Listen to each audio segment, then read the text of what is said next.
I just really love that intro, guys. You have no idea. It's just so nice and sweet and just very uppity, like myself, I guess.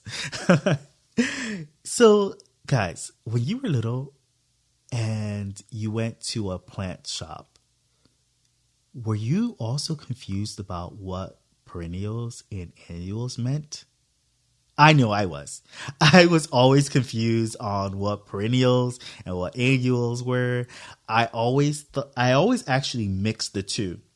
So I always thought perennials were actually annuals. But it turns out that annuals are oftentimes mistaken as perennials because of the climate that they're in. So in my mind, I thought annuals just continuously grew. I didn't know that, well, hey, I produced you some flowers and I gave you some seeds and it's time for me to go. I always took it like that, like that's what an annual is. But perennials, they actually have 2 or more years of growth. They will repeat a cycle and keep going. And so that's what makes it a perennial. Why people may confuse perennials and annuals is because sometimes they have like an herbaceous perennial or a woody one.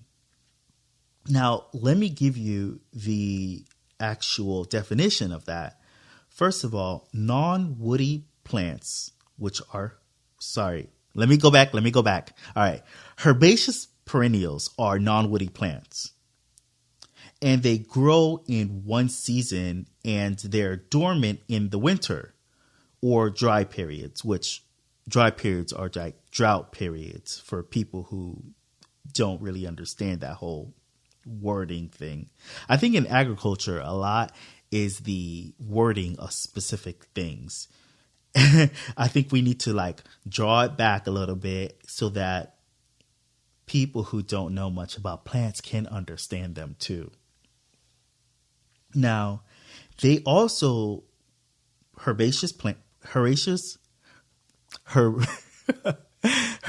don't put me to a stake here, guys.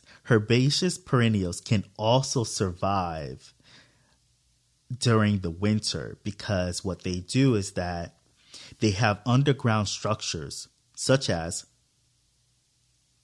potatoes. They have their food structures underground and they're just surviving. They're surviving until that next season. Then they're going to give you some shoots. And then woody structures are trees and shrubs. So that is what you want in front of your property.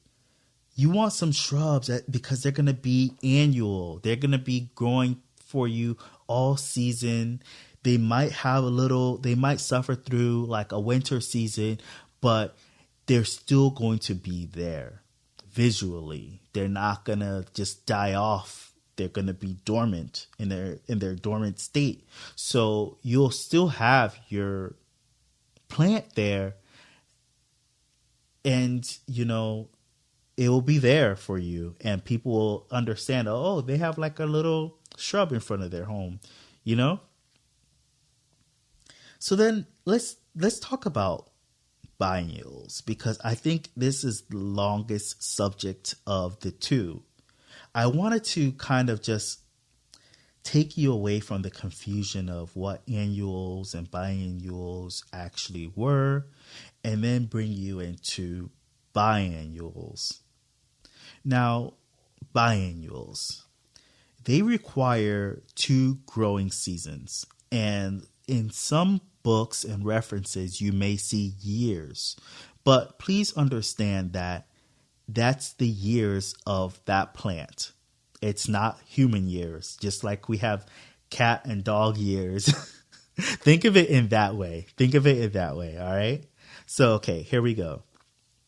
Now, they require 2 growing seasons to complete their life cycle.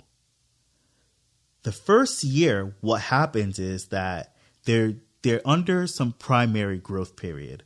They're going from seed roots. They're going from seed.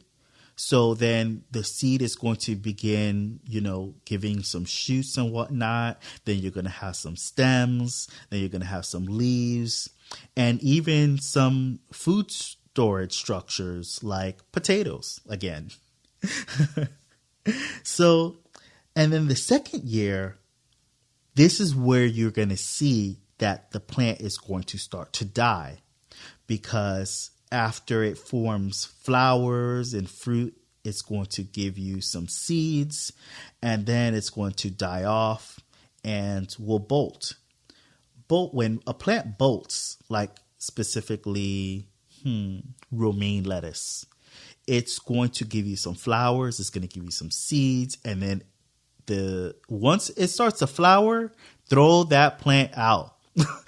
Well, don't throw it out if you don't want to, but just take the seeds and then replant it for the next season, because it's not going to give you anything good, anything that tastes good. It's going to start to give you a bitter taste. It's just so gross after that. This is why they say when a plant has overgrown, it becomes like super bitter and whatnot. And if you watch some food channels, you would see that a lot of chefs prefer smaller carrots than bigger carrots, because the bigger the carrot, the more bitter and off it kind of tastes. So this is why a lot of chefs prefer smaller veggies and lettuce, because it has a nice sweetness to it. Now, in biannual plants, most of them or some of them require a vernalization period, which means after the winter period and or season, that's what it requires. Basically, it needs that winter season in order for it to bloom, for it to give you roses or whatever have you. It needs that period. For example, your best example is a tulip. If you ever got a tulip for your mom or your dad during Mother's and Father's Day, and then their plant dies off and they think that their plant died. I get it all the time from people who aren't really good with plants. They're like, oh my God, my tulip died.